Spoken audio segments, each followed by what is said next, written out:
Hi, everyone. My name is Kikelomo Adeniji. I'm the CEO of iSpace Millennial Concept.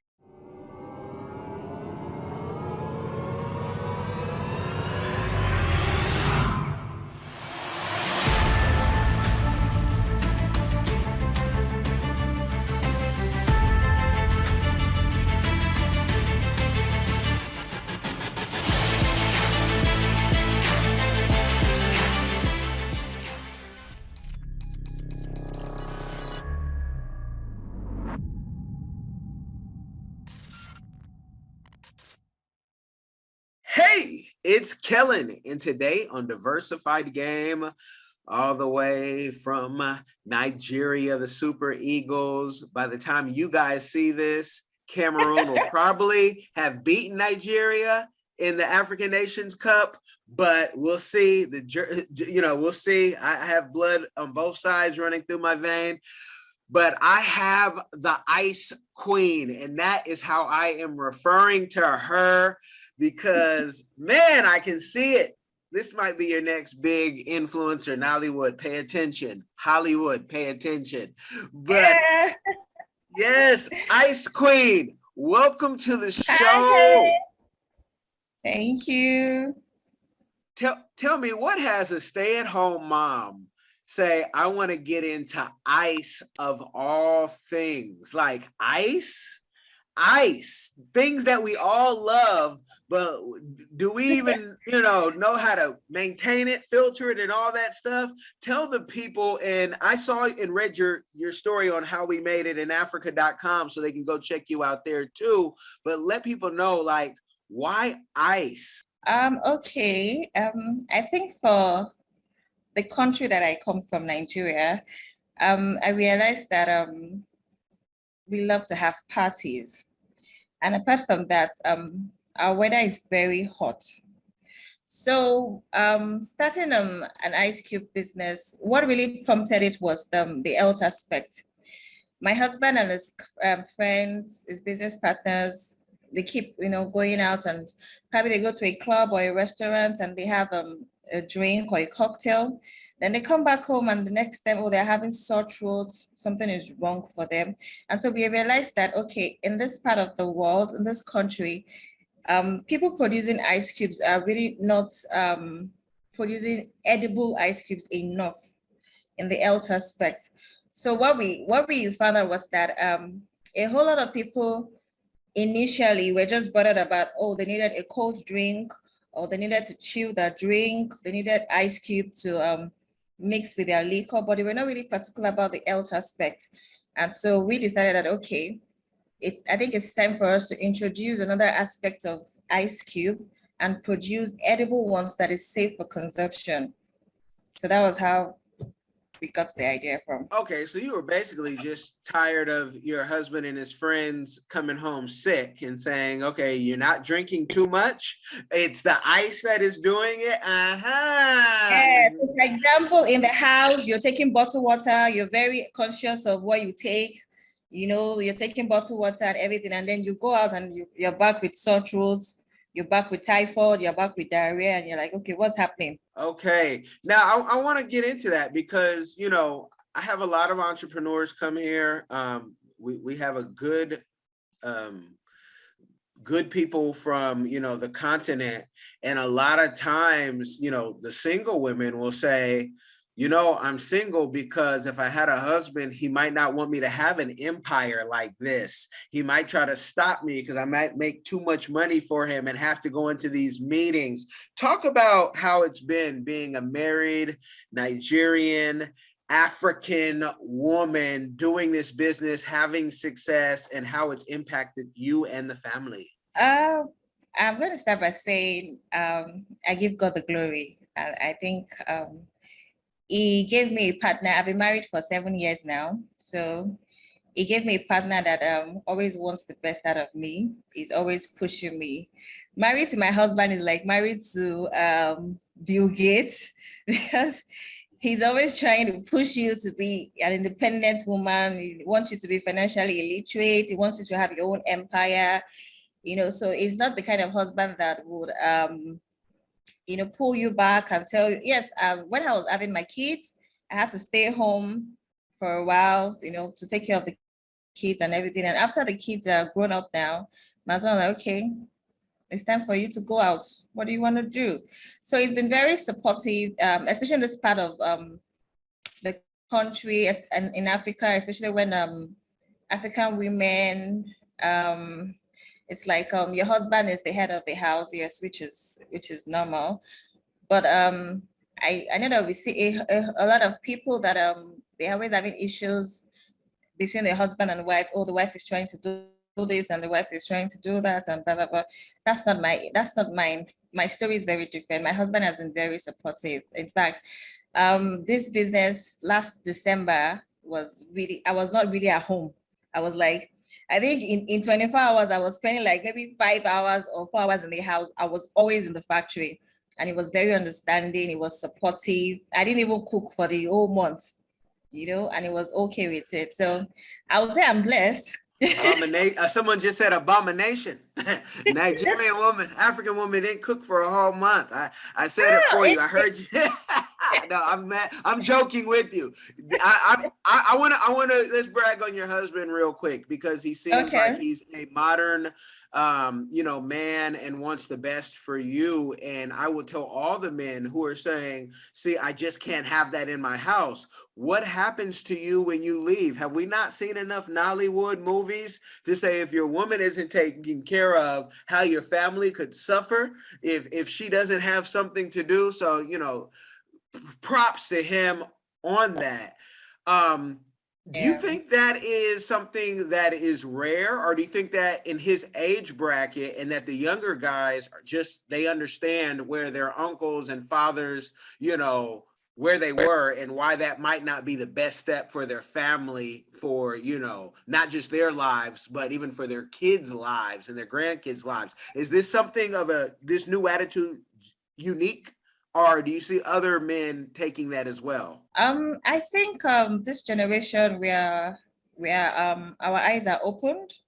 Let me say it that way.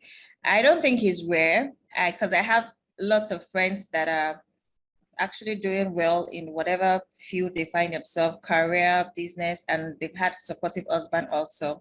So I think this generation is now awoken, like they're woken up, and they realize that, okay, it's not just a woman's right to just be in the house, bearing children and cooking and doing the house chores. We have a lot of women out there now that are impacting the world, changing the world and the career scene and the business scene, the entrepreneurial thing. So I think it's like this generation they've woken up now and they've realized that, okay, I think doing things the way they used to do it in the olden days doesn't work anymore. Number one, the things have changed. It's technology world now. Things have changed. Things are expensive. So if you want to build an empire with your family and you want to sustain it, you want to have a generational wealth, then I think both parties need to come together. And I think it's just this generation they're wide open. They're no longer sleeping. I don't think there's anybody believing oh, the husband has to be the one to work and the husband has to be the one taking care of the bills and the wife just has to just sit in one place and just keep giving birth, bearing children and cooking and all those stuff. So I don't think it's rare, because I have a whole lot of friends that are doing great things in different areas of their life, and they have very supportive husbands also. Well, I'm glad to hear that. I'm going to say that your husband is like a diamond. So he's not the only, but he is a rare find, and that fits you perfectly. And I say that so you don't have a whole bunch of other people come knock on the door and say, is this polygamy or monogamy? And try to take your husband, they can go find their own diamond. Yeah. Now, reading the story, you went all the way to China to find a machine to get this done, which, makes sense. Can you tell the people, those entrepreneurs who are just starting, because shipping something from afar, and were these big machines or small machines? And can you give us a range of, what the starting budget is? And let me tell you why I say that, because I want people to learn this is how much you had, because if not, they'll say, wait, well, her husband was like Bill Gates, so she had it, she had all the money in the world to do her business, so he just did this to pacify her, right? I don't think that's the case for you. So I want people to know you start with what you have, and then you can always build up and let it be a teachable moment. So what was the range that you started with to get a machine all the way from China into Nigeria and to do all the paperwork and all that, I was lucky enough, I had investors, which is my husband and his partner. So it was huge. I started with a big machine. So it's how do I put this? Okay, then because the machine was got from China means that you're importing it to Nigeria, and the cost of dollar is not friendly anymore. So as at the time we did, I think our rate was 400 or 360. I can't really remember, but now dollar is like 500 and something. So that's like a almost 70% increase to whatever budget it is. But I can categorically say that for the smallest machine, which is like the 5 tons, that's 5 tons is 5,000 kg. So for the smallest machine, buying it, shipping, clearing, you're looking at between 20 to 30 million Nigerian money. Yes. In dollars, that should be in dollars. Okay, that's like $48,000 for y'all. About 20 million is about 48,000, and you had $50,000. Yes. And so you had his, his, not just his blessing, but him and his friends' investment money. Now, let people know, because it's nice. It's nice that they had that money as investors, but were these just a group of friends, or were this like a venture capital fund? Are they financial people, as bankers, or were they just putting their own money together? They were just a good group of friends, just him and his friends. All right, Naija, money is sweet. It's sweet, and that's why it is, because just the friends yeah. So for somebody that wants to start low, you don't have to start with the biggest machine. You can start with the 5-ton machine. There's the 10-ton machine. You can buy just one. Being the ice queen, are you focused on, Lagos, Nigeria, Abuja, all of Nigeria, or is the goal to say, if we can do this in Nigeria, where one of our cities has over 20 million people, that we can go to Cameroon, we can go to Togo, we can go to my, other home of Sierra Leone as well, and say, hey, we can do this everywhere. Is that the plan, to expand everywhere, or do you just want to focus on the huge market you have in Nigeria? Okay, so when we started, we just wanted to focus on, the plan was just to focus on Nigerian market, especially Lagos. Lagos is like the heartbeat of Nigeria. So the plan was to focus on Lagos, maybe expand to Abuja and Ibadan. But ever since I started, and I think the interview went out, how we made it in Africa, I've had series of people sending me mails of, okay, they want to do this. I think I got someone in Ghana, someone in South Africa. Oh, they want to start this business. How can they start? Can I mentor, or is there collaboration going to happen soon? So I really don't know what the future holds. Fingers crossed. But I would like to focus more on the Nigerian market for now, and maybe expanding in terms of setting up the machine. I can, set up the machine in any country for anybody. So yes, maybe expanding and setting up the machine. But for production and having a proper factory outside the country, I don't know for now. Let me focus on the Nigerian market for now.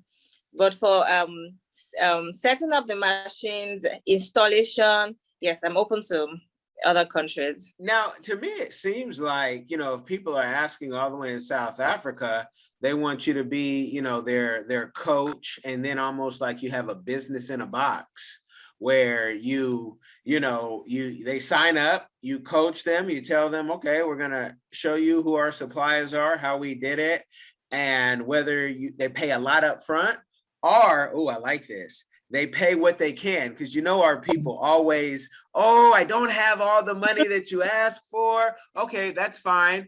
We're going to franchise this to you. So once we do get it set up in your country, we are now going to get paid forever. I like that deal. I want to be part of that deal, actually.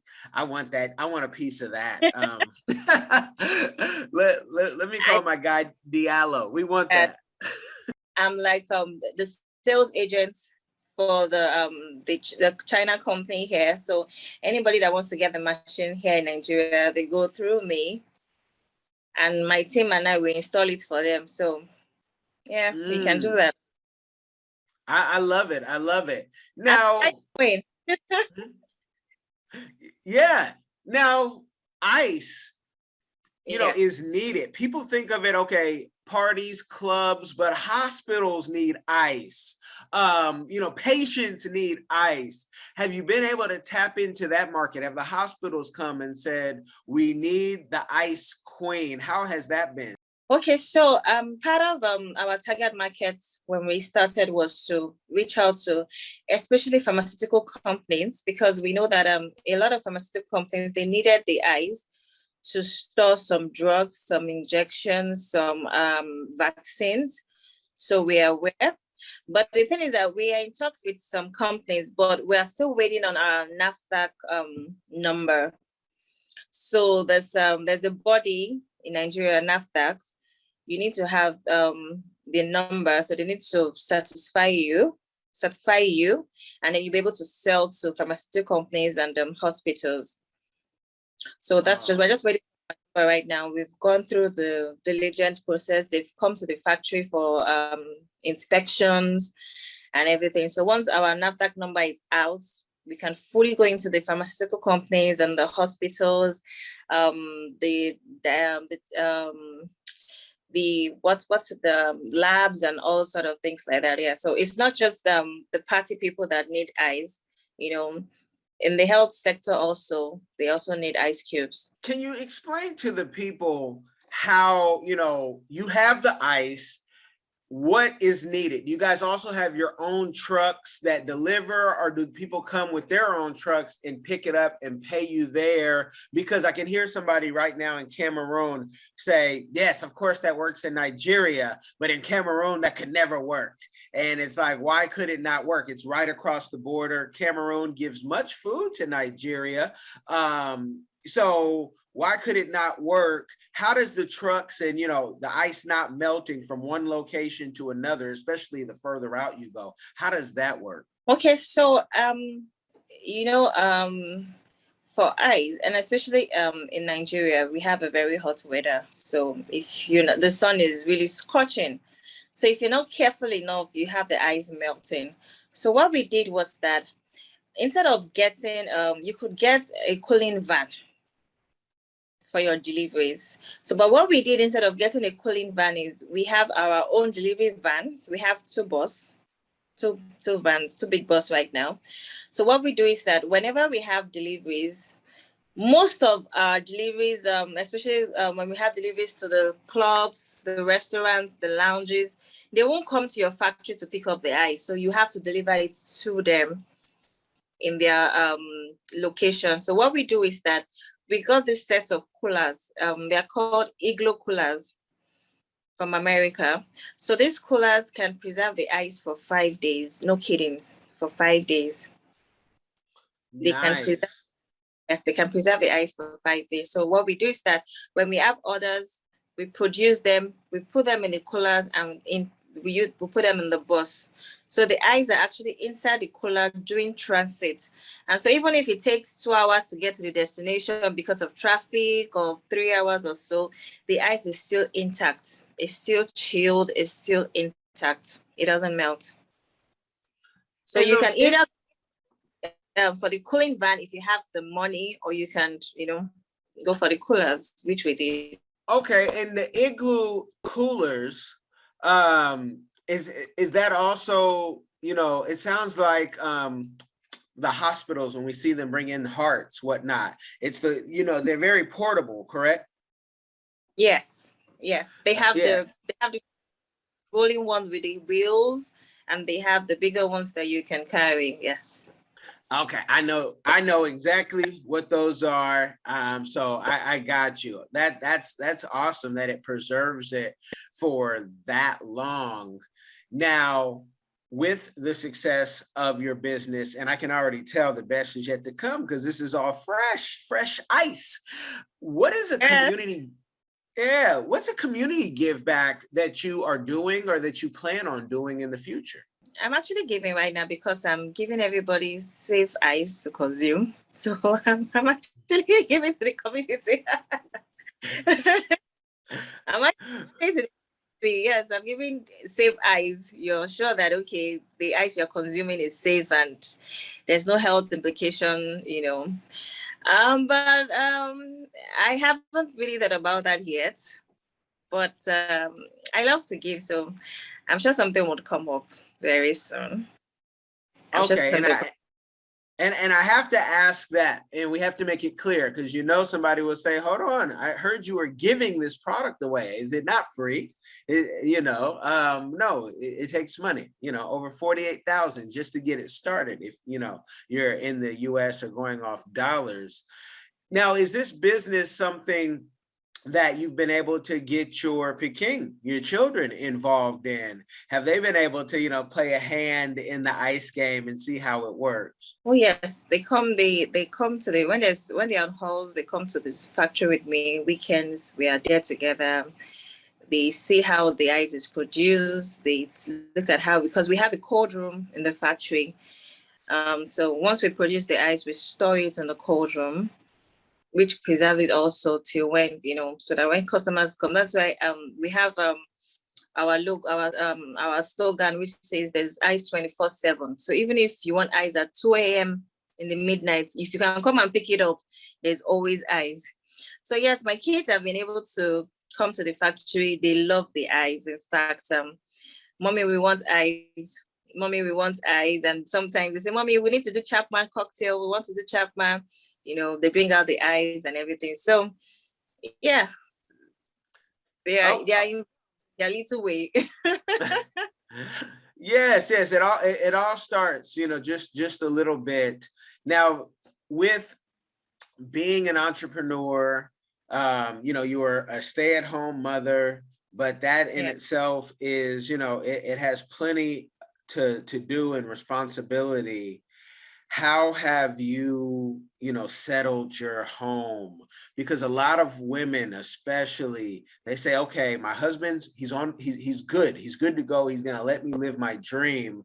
But is this man going to be able to take care of home? Now, in Nigeria, it's much different than the West, where house help is common, but there's just certain things that only a mother can do and do right. So how have you done to manage the time that I'm going to do to settle the home? And just playing that dual role, because a mother's job, a father's job, it's never done. I mean, you're always, doing something. Yes, you're absolutely right. A mother's role is never done. So what I've been able to do is that I think while I stayed at home, I think I stayed at home for almost 3 years till my first child was 3 plus. So I've been able to groom them, and train them to the extent that I'm sure that if I'm not in the house, they could take care of themselves to some certain extent. Then I have a nanny in the house also, and I've been very lucky with having good nannies. I've been extremely blessed to have good nannies that even while I'm away, I don't even check the camera anymore on my phone because I have cameras in my house, but I don't check it anymore because I'm comfortable with my nannies. So what I've been able to do is that, for the fact that I work, I make sure I do my duty. as a mother, as a wife, and as an individual. So as a mother, I make sure I dress up my kids to school in the morning. That's our bonding time. We pray together while dressing up. I drop them off in school. And then as a wife, I make sure I make my husband's food. So I make sure I do the cooking. And then as an individual, I still have time for myself. When I come back, I go to the gym. I still have time whereby I have to study, I have to learn. So I've been able to, I don't know, I think it's just the grace of God that working does not make one lack, you know.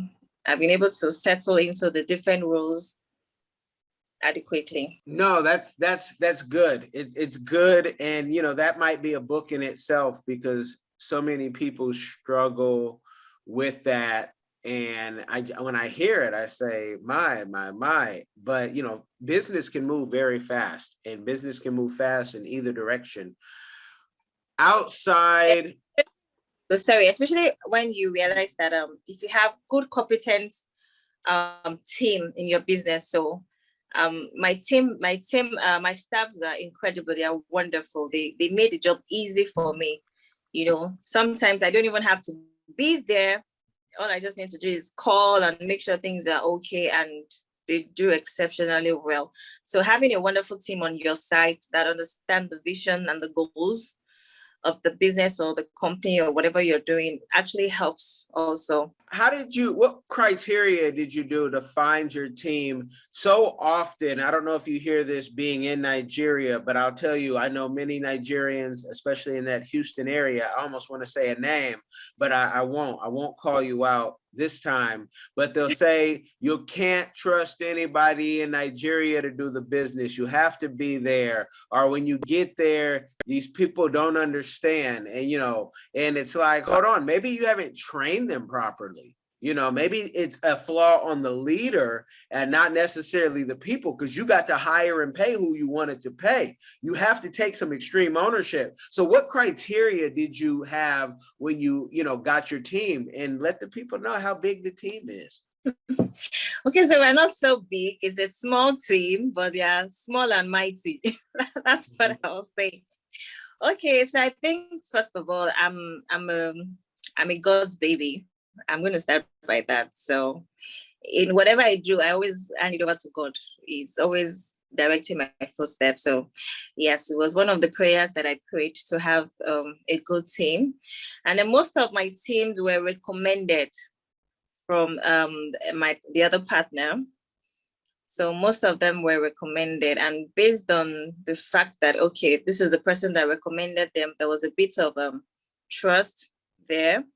And when they came on board, we had to do series of training. I had to it was like I was saying the vision and the mission statements every day when I come in, like, this is the plan, this is the vision, this is where we are going to. So I kept on saying it to them. We had to train them, and that's just it. Although, yes, really, when you're doing business, especially in Nigeria, you have to be on ground. You cannot afford not to be on ground. You have to be on, especially as a startup business, you have to be on ground. But having a supportive team, your staff, they need to be aligned with you on the same vision. This is the vision that we're having. This is the goal we want. This is what we want to achieve. They need to be able to believe in that vision with you, because if they don't believe in it with you, then a whole lot of issues will come up. A whole lot of it. So we're not so much. We are little, but in fact, this December, I told you that I was so busy December, and it was then they really showed their strength. Like, it's not in numbers. It's how it's not in numbers. They were superb. They were. I just don't know the word to describe them. We are not so much. We're a staff of. I have a staff of 6 staffs. Yes, I have 6 staffs, including the driver. But they are like 1,000 staffs working with me, because they are everywhere. So I think pray God, to direct your steps. And when you get your staff, you train them, you align your visions, put it on the board where they see it every morning, put it there. then you have to be strict. Yes, I'm strict at times, you know. You do this, you do that, I'm sorry, you got no pay. You do this, you do that, your pay is gone. I'm deducting it from your pay. You know, you have to be strict sometimes when you need to be strict with them. Yeah, but it's just technically train them. Don't just assume they know what they're supposed to do, you know. Train them, empower them. We do trainings, I encourage them to, you know, don't just stick to this thing because you're doing a particular thing, you know, do something else, try and improve yourself, and that way they are more dedicated to the company. Well, we know many hands make light work. That's not me, you guys. That's Exodus 18:18. But you guys have gotten the game. I don't want to get too much away because what I see for the future with the Ice Queen is a book, and many books talking about the business and then talking about how, you know, she did it with the business and the family and just how that worked and expand it. Plus, I want her to look into influencer life. So I'm going to take the last couple minutes I have with her off air, and I'm going to, you know, try to pitch her for that. So make sure you check out the links in the description box. Ice Queen, what do you want to leave the people with? I just want to say that this has nothing to do with business, or I just want to say that let's just live life, help the people you can help, and just live life and be happy. I think that's just what I'm putting on to in this 2022. Live life and be happy. Well, there you go. You guys, if you do nothing else when listening to this, whether you're listening on iTunes, Spotify, or our latest partners at African Young Voices, AYV Radio in Freetown, Sierra Leone, share this with somebody. It will change their life. Be blessed, y'all. Are you tired of the violence, tired of the injustice, police brutality, rampant discrimination, lack of gun control in this failed bio-socioeconomic experiment called America? Or maybe you need a break from the relentless grind and want to regain control of your destiny, your wealth, your health, and your purpose. Diversifiedgame.com has the right course for you. Prepare for my first trip to Africa. Looking to reconnect with your roots, start a new business, or just a fresh start. Africa, aka the motherland, is waiting. Don't let the Chinese and the Mzungus have the fun and also take over the motherland. From Cairo to Mombasa, from Dakar to Cape Town, Africa has something for everyone, from business opportunities to the most amazing people, safety, leisure, and landscapes. The opportunities abound. It is time for the diaspora to reconnect with their roots. Time to reconnect with the birthplace of humanity. Africa is the last frontier. Get your head in the game and reclaim your legacy. The writing is on the wall.